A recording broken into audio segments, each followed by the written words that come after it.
Les amoureux de la dégustation admirons ensemble ces petites créations. Non mais sérieusement, regardez la beauté des pâtés. Non mais vraiment, ils sont beaux, ils sont bons et bien garnis. Je vous assure, c'est ma meilleure recette de pâtés. Pâté salé au porc. Avec cette recette, vous allez pouvoir faire entre 50 et 60 petits pâtés. Nous allons commencer par notre pâte brisée XL de grand-mère, que nous préparons à l'aide de notre robot pour aller plus vite. Nous disposons la farine et le beurre mou que nous mélangeons pendant quelques minutes. Et nous ajoutons les œufs dilués dans de l'eau et du sel. Nous versons l'huile en dernier et nous mélangeons jusqu'à ce que la pâte soit homogène. Nous disposons la pâte dans un bol, nous filmons au contact et nous réservons 30 minutes au réfrigérateur.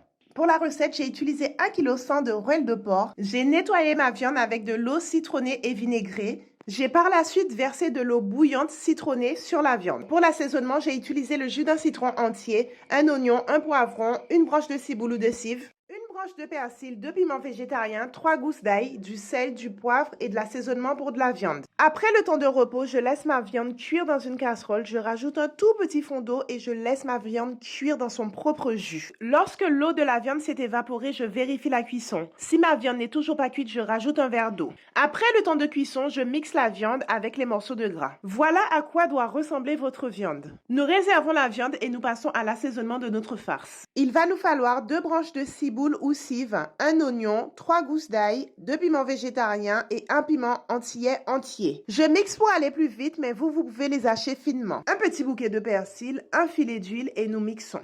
Dans une casserole, nous disposons un filet d'huile, l'assaisonnement préalablement préparé, de la chair à saucisse, un mélange de volaille et de porc, notre viande hachée de porc, une cuillère à café de 4 épices. Nous laissons revenir quelques minutes à feu moyen. Regardez la pâte, c'est vraiment une pâte polyvalente. Nous allons diviser la pâte en deux et nous allons l'étaler le plus finement possible. À l'aide de n'importe pièce ou d'un gobelet, nous allons former des petits cercles que nous allons garnir généreusement de notre farce et recouvrir avec un autre cercle et sceller les bords avec une fourchette. Pour ceux qui ont regardé la vidéo jusqu'ici, merci en pile, en lolof bazot. Dites-moi en commentaire d'où est-ce que vous me suivez. Avant-dernière étape, nous allons badigeonner nos pâtés de jaune d'œuf avec un soupçon d'arôme amande amère. J'ai fait une petite déco sur chacun des pâtés pour différencier ceux qui sont à la viande de bœuf et ceux qui sont à la viande de porc. J'enfourne à 160 degrés environ 30 minutes sous surveillance. Vous faites en fonction de votre four. Voilà, nos délicieux pâtés sont prêts. Il ne nous reste plus qu'à savourer.